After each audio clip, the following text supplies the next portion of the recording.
السلام علیکم ورحمۃ اللہ وبرکاتہ۔ ہلو دوستو، میرا نام ہے محمد دلشاد اور آپ دیکھ رہے ہیں میرا YouTube channel D study official. آج کی اس ویڈیو میں آپ کو اعتکاف کے بارے میں بتانے والا ہوں کہ اعتکاف کیا ہے، کیسے اس کو ادا کرتے ہیں، اس کی نیت کیسے ہوتی ہے، اور وہ فرض ہے یا فرض کفایہ ہے یا سنت ہے، اس کا مطلب کیا ہوتا ہے، وہ کب سے شروع ہوتا ہے، کب سے بیٹھا جاتا ہے اور کب ختم ہوتا ہے، اور دوسری اس کی فضیلت کے بارے میں بتاؤں گا اور اس میں کیا کرنا ہے کیا نہیں کرنا ہے۔ یہ ساری کی ساری چیزیں میں آپ کو اسی ویڈیو میں بتانے والا ہوں۔ تو چلیے شروع کرتے ہیں۔ آج کی اس ویڈیو میں اس اعتکاف کے بارے میں ہم سمجھتے ہیں کہ اعتکاف کیا ہوتا ہے۔ اعتکاف کا مطلب ہوتا ہے مڑنا، مائل ہونا، کسی کی طرف جھکنا۔ لیکن اگر اصطلاح میں اس کا مطلب لیا جائے تو یہ ہو سکتا ہے کہ مخلوق کی طرف سے دل ہٹا کر اللہ تبارک و تعالیٰ کی طرف اپنے دل لگانے کو اعتکاف کہتے ہیں۔ سمجھ میں آ رہا نا؟ مجھے لگتا ہے اتنی چیز آپ کو سمجھ میں آ گیا ہوگا۔ یعنی مخلوق سے دل ہٹا کر، دنیا و ما فیہا سے دل ہٹا کر اللہ کی طرف اپنے کو لگا دینا، اپنے کو قربان کر دینا، عبادت کرنا، اسی کا نام اعتکاف ہے۔ مجھے لگتا ہے معنی بھی آپ کو سمجھ میں آ گیا ہوگا، مطلب بھی سمجھ میں آ گیا ہے، اور آگے چلتے ہیں۔ اب یہ اعتکاف فرض ہے یا سنت ہے یا فرض کفایہ ہے؟ اس کا جواب یہ ہو سکتا ہے کہ اعتکاف رمضان میں جو ہم اعتکاف کرتے ہیں یہ فرض کفایہ ہے۔ یعنی اگر پوری بستی کے اندر سے کوئی ایک دو بندے نے اگر اعتکاف کی نیت کر کے اعتکاف کر لیا تو پوری بستی کی طرف سے اس اعتکاف کا حق ادا ہو جائے گا۔ سمجھ میں آ رہا نا؟ لیکن اگر کسی نے بھی اعتکاف نہیں کیا تو پوری بستی والے گناہ میں مبتلا ہو جائیں گے۔ اتنی چیز آپ کو سمجھ میں آ گیا ہوگا۔ یہ فرض کفایہ ہے، اتنا بھی آپ کو سمجھ میں آ گیا ہوگا۔ اب اعتکاف کون کر سکتا ہے؟ کیا ہندو، مسلم میں بھی کون مسلم کر سکتا ہے؟ تو اعتکاف کے لیے یہ شرط ہے کہ اعتکاف کرنے والا روزے دار ہونا ضروری ہے۔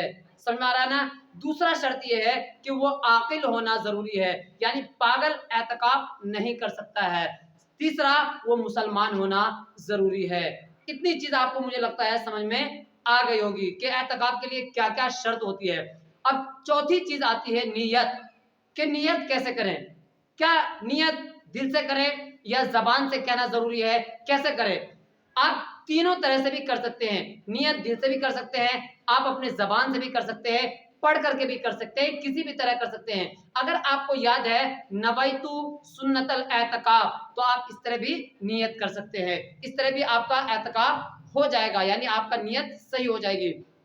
دوسری بات اس میں، اگر آپ کو اتنی چیز یاد نہیں ہے تو آپ کیا کہہ سکتے ہیں؟ میں نے اخیر عاشرے کی اعتکاف کی نیت کی۔ سمجھ میں آنا؟ اتنا بھی آپ کہیں گے تب بھی آپ کا اعتکاف کی نیت صحیح ہو جائے گا۔ مجھے لگتا ہے اتنی چیز آپ کو سمجھ میں آ گئی ہوگی۔ اب چوتھی پانچویں چیز چلتے ہیں، فضیلت، یعنی اعتکاف جو ہم کرتے ہیں اس کا فائدہ کیا ہے، اس کا ثواب کیا ہے کہ نہیں؟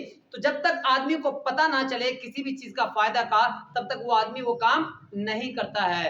تو دیکھیے اس کا ثواب اللہ کے رسول صلی اللہ علیہ وسلم نے بہت احادیث میں الگ الگ بیان کیا ہے، لیکن مشہور اور مفتہ بھی قول کے مطابق اللہ کے حبیب صلی اللہ علیہ وسلم ارشاد فرماتے ہیں کہ اس کو 2 حج اور 2 عمرے کا ثواب اس اعتکاف کو کرنے والے کو ثواب ملتا ہے۔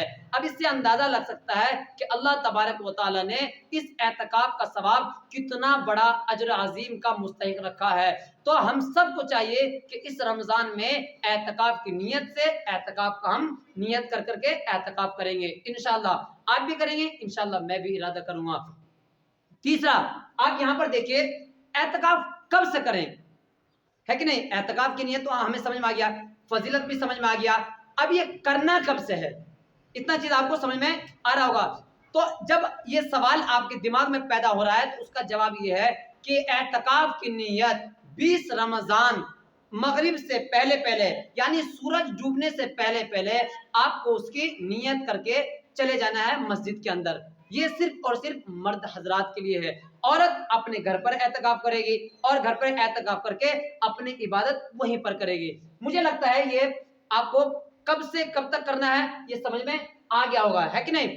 کب تک کرنا ہے؟ جب تک چاند نہ دکھے تب تک اعتکاف کی نیت کر کے وہیں پر رہنا ہے، اور وہیں پر کیا کرنا ہے؟ اب یہاں پر دیکھیے کیا کریں، یعنی آپ کو وہاں پر فحش باتوں سے بچنا ہے، اور کرنا کیا ہے؟ اللہ کی عبادت کرنا ہے۔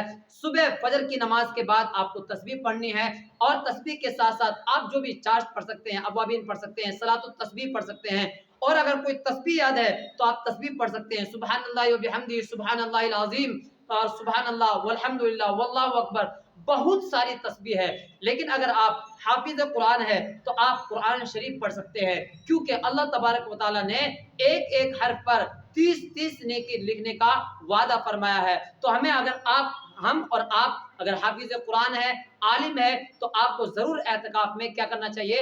قرآن شریف کی تلاوت کرنی چاہیے۔ مجھے لگتا ہے اتنی چیز آپ کو سمجھ میں آ گئی ہوں گی۔ اب کیا کرنا ہے؟ آپ کو ایک حجرہ ٹائپ میں بنا لینا ہے مسجد کے اندر۔ حجرہ ٹائپ کا مطلب یعنی چاروں طرف سے ایک چادر جیسی گھیر دینا ہے، تاکہ آپ اپنے آپ کو الگ محسوس کریں، اور آپ کو کہیں جانا بھی نہیں ہے، سمجھ میں آ رہا نا؟ وہیں پر رہ کر کے اللہ کی عبادت کرنا ہے۔ دیکھیے اعتکاف والے کے لیے اللہ تبارک و تعالیٰ نے ایک اور بہت بڑا اجر رکھا ہے۔ وہ کیا؟ کہ وہ جب اعتکاف کی نیت کرتا ہے 21ویں شب سے لے کر کے 29ویں شب تک، تو اللہ تبارک و تعالیٰ نے اس شب میں یعنی آخری عشرے میں اللہ نے ایک بہت قیمتی چیز عنایت فرمائی ہے، وہ ہے شب قدر۔ اگر اعتکاف کرنے والا اس رات کو پا لیتا ہے تو اللہ تبارک و تعالیٰ 80 سال کی عبادت سے بہتر اس رات کی عبادت کا ثواب عطا فرماتے ہیں۔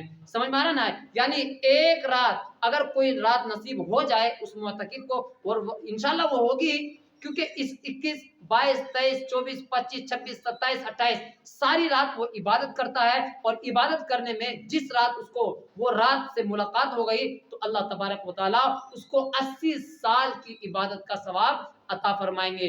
دیکھ لیجیے کتنا بڑا ثواب ہے۔ مجھے لگتا ہے اس چیز کو سن کر کے آپ بھی انشاءاللہ ارادہ کریں گے کہ اس سال انشاءاللہ اعتکاف کرنا ہے۔ اب یہاں پر آتے ہیں کہ کیا نہ کرے، ہے کہ نہیں؟ جب آپ نے اعتکاف کی نیت کر لیا ہے تو اب آپ کو نہ شادی بیاہ میں جانا ہے، نہ کسی کے مرنے میں جانا ہے، نہ کسی میت میں جانا ہے، نہ جنازے میں جانا ہے، نہ کسی مجبوری، اگر مجبوری آپ کے پاس نہیں ہے، بغیر مجبوری کے آپ کو کہیں نہیں جانا ہے۔